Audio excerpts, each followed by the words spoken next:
हम तो भी चादर तान के सोगे, कति बेफिक्र होगे कि हमारा मोक्ष निश्चित है। तो पुण्यात्माओं, आज जो सतलोक आश्रम बरवाला में आके इस दास से जो दीक्षित होते जा रहे हैं, वो चादर तान के सो जाना, आपका मोक्ष निश्चित है। तो प्रथम तो ये विश्वास हो कि ये दास जो शब्द वचन बोल रहा है, ये अपना नहीं बोल रहा, ये तो परमेश्वर के वचन हैं।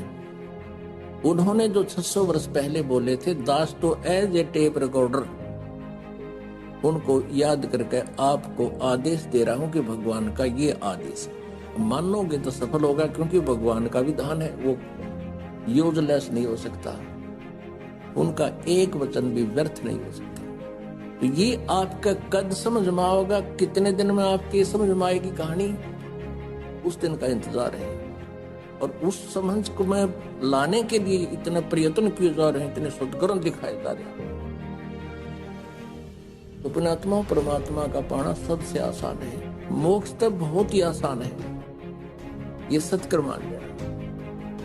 कोई बात है कोई ना, ये ज्ञान ऐसा आपके समझ में आ जाओगा कि हमने मृत्यु तो अपनी होएगी यहाँ से, ये तो डेफिनेट है। चाहे हम राजी रहे, चाहे नाराज रहे, रोए या कैसे करें, मरना अवश्य है। लेकिन उससे पहले हम इतना भजन करें, और मरते समय एक फार्मूला हमारे ने बताया, जहां आशा ता बासा हुई और मन कर्म वचन सुमरियो सोई।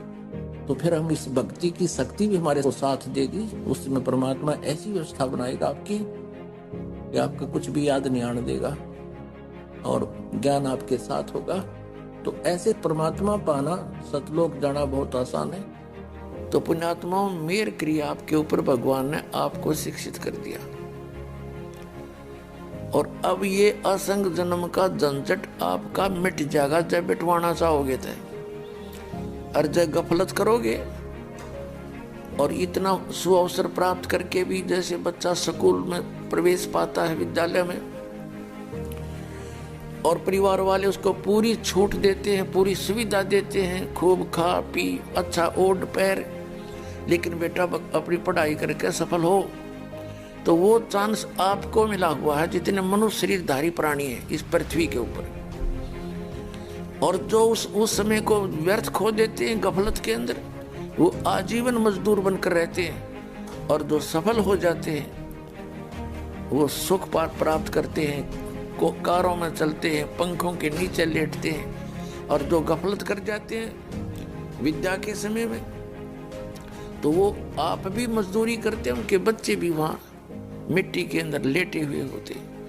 तो पुण्यात्माओं, यदि आप ईब चूक गए इस गोल्डन चांस को, ये गोल्डन चांस है चारों युगों का, ये प्राइम टाइम है उस भक्ति का, मोक्ष का। इसमें कंप्लीट कोर्स आपको दिया जा रहा है। पहले आंशिक साधनाएं दी जाती थी, जिससे केवल आप इस जन्म मरण के चक्कर में रहते थे, मानव शरीर अधिक प्राप्त हो जाते थे। तो अब परमात्मा ने ये समय दिया है, तो अब आप इसको चूकना नहीं और अपना कल्याण करा लेना। अपने आत्मा, परमात्मा की भक्ति करना बहुत आसान है, यदि आपका ये विश्वास हो जाए कि ये साधना सही है जो हम कर रही हैं।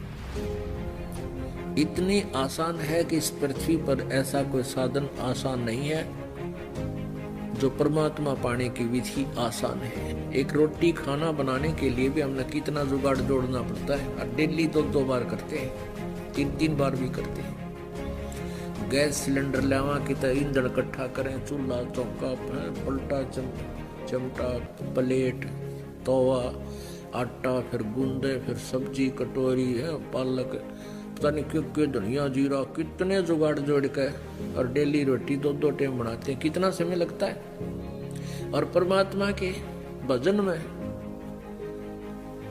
जीभ भी ना उठानी, जीभ भी नहीं उठानी, कोई हरकत में भी नहीं आना। लेटा है तो लेटा लेटा सुनना शुरू कर दे, बैठा है तो बैठा बैठा, इतना बढ़िया सुमन दे रखा भगवान।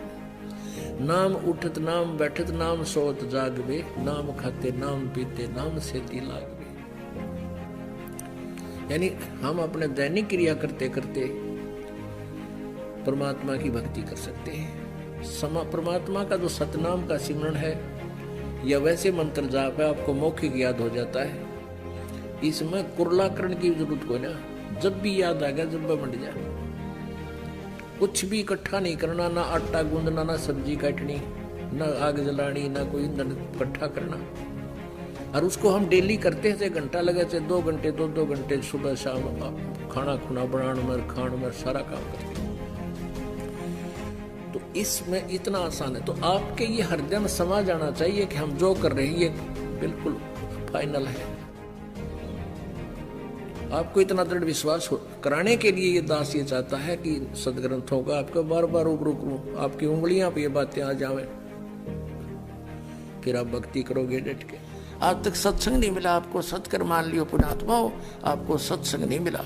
ये बकवाद बताने वाले मिले हैं जिनको खुद ज्ञान नहीं। सबसे पहले एक तरफ हो जाओ कि पृथ्वी पर भगवान इस कबीर परमात्मा जैसे भगवान नहीं, और इस सतलोक आश्रम बरवारा जिला हिसार जैसा इस दास के द्वारा दिया गया ज्ञान जैसा ज्ञान नहीं, और ऐसे भक्ति विधि नहीं पृथ्वी पे। और ये गारंटी दास आपको प्रमाणित भी कर रहा है और गारंटी दे रहा है। तो इसलिए इतना ज्ञान और इतना आपको प्रमाण दिखाने का दास का उद्देश्य है कि आप भगवान के इस मार्ग पर दृढ़ लगे रहें। और कहते हैं सत ना छोड़े सूरमा, सत छोड़े पत जा, और सच के बांधे लक्ष्मी फिर मिलेगी। ऐसे ही ये विधान है। परमात्मा स्वयं आए तब अकेले ही नाम दिया करते थे, 64 लाख सच थे, और अब भी दास के ऊपर मेहर की है। और ये चाहे करोड़ चाहे अरबों आदमी नाम ले लो, नाम मत देना है। ज्ञान अब आजकल मालिक ने दया कर दी, ये आधुनिक तकनीक हमारे पास है।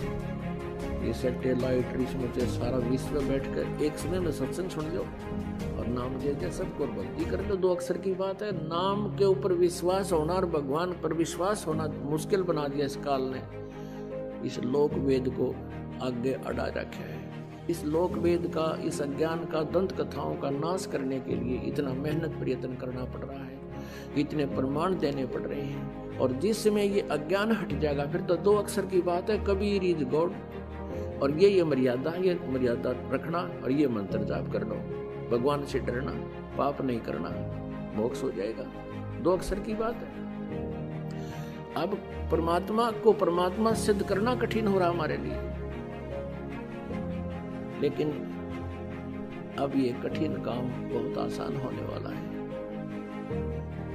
बुद्धिमान समाज है, ये बिजली पीढ़ी है। परमात्मा का आदेश है कि बिजली पीढ़ी जब आओगी सबको पार करूंगा। सबको पार करेंगे यदि आप मर्यादा में रहे और इस द्वार को छोड़कर नहीं जाओगे, आप सभी पार होगे। परमात्मा को मालूम है ये काल इनको भक्ति नहीं करने देता, लेकिन फिर भी आपकी तड़फ, मान लीजिए आपसे भक्ति साधना घड़ी नहीं बढ़ पाती है, तो आपको एक न्यारी तड़फ बनती है। हे भगवान आज बंतर ना हुए, हे परमात्मा आज नियम नहीं हुआ, यानी ऐसी अंदर से रोना आता है। तो परमात्मा की वो भी मालिक की भक्ति है। और परमात्मा परमेश्वर कबीर जी कहते हैं कि एक फार्मूला याद कर लो, द्वार धनी के पड़ा रहे, धक्के धनी के खावे, 100 काल झकझोली, पर द्वार छोड़ नहीं था। और कुछ दिनों के बाद तो आपकी ऐसी स्थिति हो जाएगी जैसे बंदी छोड़ दयाल जी तुम तक हमारी दौड़, और जैसे काग जहाज का अब कहीं सूझ जाए और नीट हो। आप इतने ज्ञानवान हो जाओगे कि इस स्थान सतलोक आश्रम और कबीर भगवान और इस दास के अतिरिक्त आपको कहीं ठिकाना नहीं पाओगा जो आपको सुख दे या मोक्ष दे।